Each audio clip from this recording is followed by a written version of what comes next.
سبيل الدموع سبيل مريح تنهد يا صاحي كي تو جو بیت رہی تھی بلال پر، ابو فقی پر، زنیرہ پر، جو ان پر بیت رہی تھی، جو خباب پر بیت رہی تھی، جس طرح ہلاک کیا گیا ہے حضرت سمیہ کو، حضرت یاسر کو، یہ ساری تکلیفیں انہیں بھی تھی، لیکن کیا اس کا یہ بالواسطہ ایذا محمد کے لیے نہیں تھا صلی اللہ علیہ وسلم؟ آپ کے ساتھی آپ کی جانبدار ہیں، لیکن آپ ان سے بھی کیا کہیں، فَاصْبِرُوا فَاصْبِرُوا فَاصْبِرُوا۔ جب ابو جہل بدترین ٹارچر کر رہا تھا حضرت سمیہ اور حضرت یاسر کو رضی اللہ تعالیٰ عنہ، آپ کے علم میں ہے کیسے کیسے ٹارچر کی؟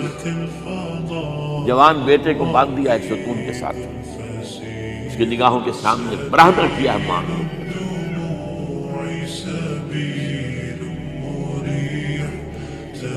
ہاتھ میں ایک مورتی ہے،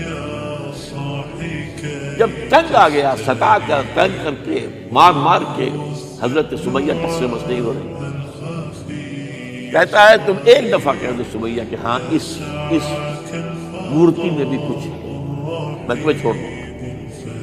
انہوں نے تھوک دیا، برچھا مارا ہے شرمگاہ کے اندر۔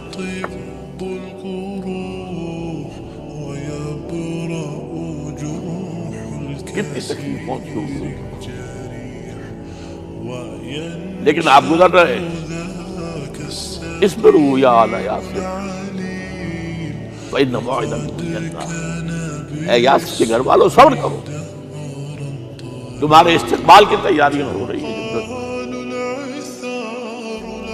یہ سیرت نہیں بناتا سناتا، یہ سیرت یاسر کے ساتھ کیا کیا، 4 اونٹ نر سانڈ، اور ان کے ساتھ رسے باندھ کر ایک رسے سے ان کا ایک بازو باندھا، ایک سے دوسرا بازو، ایک سے ایک ٹانگ، دوسرے سے دوسری ٹانگ، انہیں دوڑایا ہے کہ پرکھتے ہو جیسے۔ یہ دین ایسے ہی قائم نہیں ہوا، عدل و انصاف کا نظام ٹھنڈے ٹھنڈے قائم ہوا،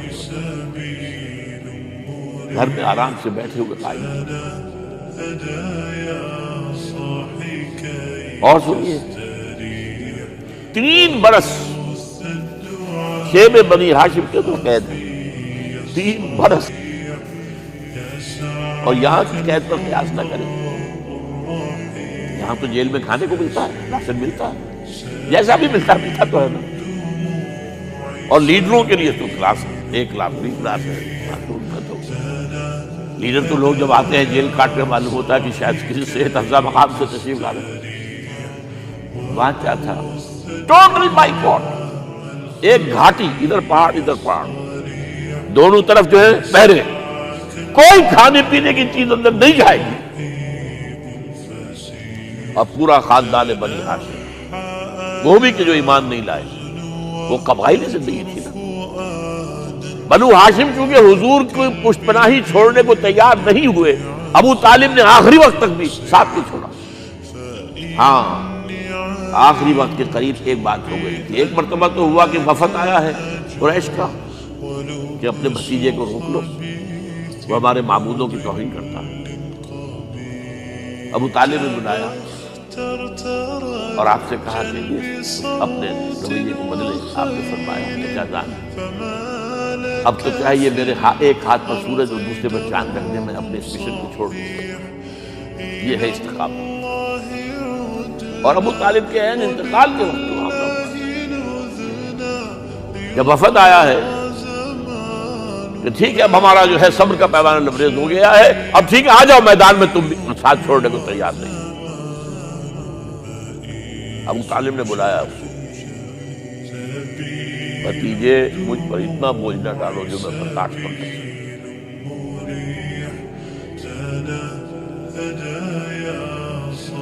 حضور کی آنکھوں میں آنسو آتے ہیں، چچا جان اب تو یا یہ بات پوری ہوگی یا میں اپنے آپ کو ختم کروں، اسی میں ختم۔ 12 شیب بنی ہاشم میں 3 برس کے سال میں گزرے، ٹوٹل بائی وار، کوئی کھانے پینے کی۔ کچھ لوگ تھے شریف النفس، مثلاً حکیم بن حزام تھے رضی اللہ تعالیٰ، اور بعد میں ایمان لے آئے۔ حضرت خدیجہ کے وہ رشتے دار تھے، وہ پہاڑ پر چڑھ کر ایک طرف سے رات کی تاریکی میں، دونوں دروازے تو بند ہیں، پہاڑ پر چڑھ کر چوٹی سے نیچے اتر کر کوئی چیزیں کھانے پینے کے دے آئے بس اللہ خیر۔ کوئی اور ایک آدھ ہوگا ایسا۔ یہاں تک نوبت آئی ہے کہ بنی ہاشم کے یہ پھول جیسے بچے معصوم بھوک سے بلبلا رہے ہیں، اور اس کے سوا کچھ نہیں ہے کہ سوکھے چمڑے ابال کر اس کا پانی ان کے حلق میں ٹپکا دیا جائے۔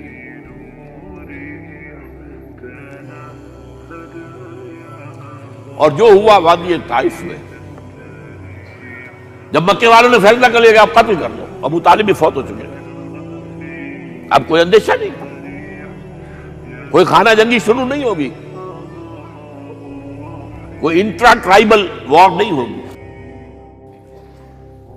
تو آپ طائف گئے ہیں۔ شاید وہاں کے 3 سردار تھے بڑے، اور یہ طائف اصل میں قریشی کا، سمجھیے کہ یہ ان کا گرمیوں کا یہ صحت افزا مقام تھا۔ یہ تمام جو سردار تھے مکے کے، ان کی جائیدادیں وہاں تھی، باغات تھے، اور وہاں کے بھی 3 سردار تھے، تو شاید ان میں سے کسی کو اللہ توفیق دے دے۔ وہاں گئے ہیں اور صرف ایک ساتھ ہیں، حضرت زید بن حارثہ، حضرت ابوبکر بھی ساتھ ہیں، سائے کی طرح ساتھ رہنے والا بھی ساتھ نہیں تھا۔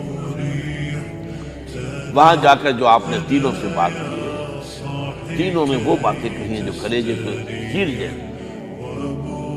تمہارے سوا کوئی اللہ کو نہیں ملا تھا رسول بنانے، جاؤ چلے جاؤ۔ ایک کہتا ہے فوراً چلے جاؤ یہاں سے، اس لیے کہ ہو سکتا ہے کہ تم سچے ہو تو کہیں میں تمہاری توہین نہ کر دوں، اور یہ بھی ہو سکتا ہے تم جھوٹے ہو تو جھوٹے کو میں منہ نہیں لگانا چاہتا۔ 3 دن کی یہ سفر، اور اس میں کیا ہو رہا ہے، اسٹریٹ ارچنز جو کہلاتے ہیں ہمارے چھوکرے گلیوں کے، انہیں اشارہ کر دیا ذرا ان کی خبر لو، اب وہ پتھراؤ کر، جیسے ہمارے ہاں کوئی آ جاتا ہے، کوئی نیم پاگل یا کوئی اور کسی طرح کا مست قسم کا آدمی، اور اس کے اوپر چھوکرے چاروں طرف ہوں اور ستا رہے ہوں، یہ نقشہ تھا، اور طائف کی گلیاں تھی، اور محبوب رب العالمین تھے۔ ادھر سے پتھر آ رہے ہیں تو زید بن حارثہ رکاوٹ بن گئے، لیکن پیچھے سے آ رہے ہیں، وہ کیسے روکیں گے؟ پیچھے جاتے تو ادھر سے آ رہے ہیں، جسم لہو لہان، خون رس رس کر زخموں سے جوتیوں میں آگے جم گیا ہے۔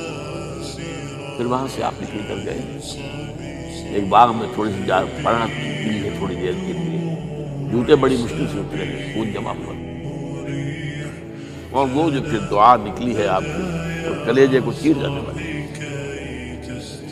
اللہم الیک اشکو ضعف قوتی وقلت حیلتی وحوانی علی الناس، اے اللہ تیری جناب میں فریاد لے کر آیا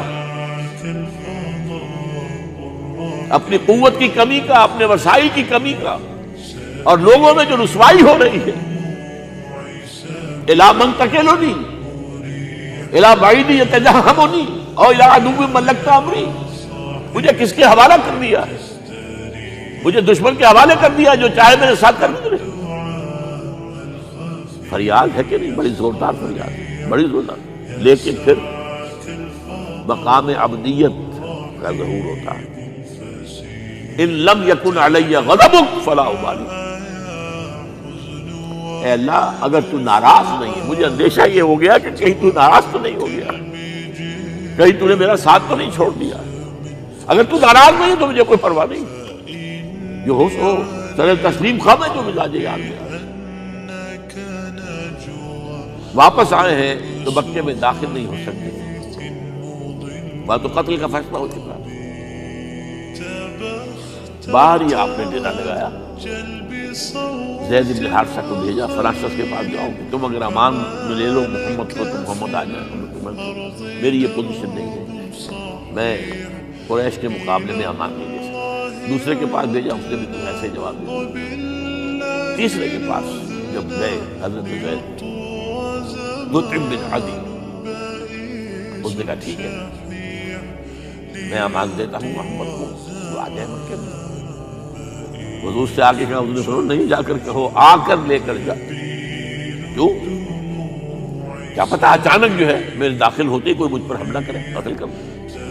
وہ تو یہ کہہ سکے کہ ہمیں کیا پتا تھا کہ مطعم نے جو ہے امان دی، I never knew it۔ اب یہ قبیلے کے اندر یہ ہوتا تھا کہ ایک نے امان دے دی، سب کی طرف سے امان۔ لہذا حضور نے فرمایا آ کر لے کر، وہ اپنے 6 بیٹوں کو ہتھیار سجا کر لے کر آیا ہے اور پھر لے کر گیا حضور کو، کہتا ہوا گزر رہا ہے راستے میں، لوگوں سن لو محمد میری امان دی صلی اللہ علیہ وسلم۔ اس لیے آپ کو مکے کے اندر پھر 2-2.5 سال مزید رہنے کا موقع ملا، اور اتنا بڑا احسان آپ نے مانا پھر مطعم بن عدی کا کہ غزوہ بدر میں جب 70 اسیر تھے قریش کے حضور کے پاس، تو آپ نے فرمایا تھا کہ اگر آج مطعم زندہ ہوتا اور وہ سفارش کرتا تو میں ان سب کو چھوڑ دیتا بغیر کسی فدیے کی۔ بہرحال یہ چند باتیں میں نے آپ کو بتائی، باقی تو یہ کہ غار ثور ہے کیسی کیسی، اور پھر غزوہ بدر سے پہلے کی رات ہے، اور وہ آپ کا زندگی کا طویل ترین سجدہ ہے اس میں، جہاں تک یہ الفاظ بھی آپ نے کہہ دیا اللہ اگر کل یہ جو 313 یہاں جمع ہیں اگر یہ ختم ہو گئے تو پھر قیامت تک تیرا نام لینے والا کوئی نہیں ہوگا، میں آخری رسول اور میری یہ 15 برس کی کمائی ہے۔ اس پر کہا حضرت ابوبکر نے، وہ پیردار کی حیثیت سے کھڑے تھے، حسبک حسبک حضور بس کیجئے بس کیجئے۔ بہرحال بدر ہے، احد ہے، زخمی ہے، دندان مبارک شہید ہوئے، خون اتنا بہا ہے کہ بے ہوش ہو گئے ہیں، اور خبر اڑ گئی ہے کہ آپ شہید ہو گئے۔ یہ سب کچھ، اور سب سے بڑھ کر حمزہ کی لاش سامنے آئی، کیسی لاش، ناک کٹی ہوئی ہے، کان کٹے ہوئے، پیٹ چاک کر کے کلیجہ چبایا ہوا، کس طرح برداشت کیا ہوگا آپ نے؟ اپنے اوپر تاری کر کے دیکھیں، یہ حمزہ کون ہے؟ چچا ہے، دودھ شریک بھائی ہے، خالہ کا بھائی ہے، ساتھ کا کھیلا ہوا ہمجولی ہے، اور اس کی لاش جو قلب اطہر پر بیت رہی تھی وہ مدینے میں آ کر ایک بڑا ماحول بدلا ہوا تھا، تب وہ بات سامنے آ گئی۔ جب آپ مدینے واپس تشریف لائے ہیں تو ظاہر بات ہے کہ زیادہ انصار کے لوگ تھے جو شہید ہوئے تھے۔ بدر میں مہاجرین تو میرے خیال 4تھائی تھے نمبر کے اندر، 3/4 تو انصاری تھے۔ اسی طریقے سے عہد کے اندر معاملہ، تو مختلف گھروں سے عورتوں کے بین کرنے کی آوازیں آ رہی تھی، اس لیے کہ اس وقت تک بین کرنا حرام نہیں تھا، قرار دیا گیا تھا، ممنوع نہیں تھا۔ آوازیں سن کر حضور کی زبان مبارک سے نکل گیا اما حمزہ تو فلا بواکی لہو، ہائے حمزہ کے لیے تو کوئی رونے والی بھی نہیں ہے۔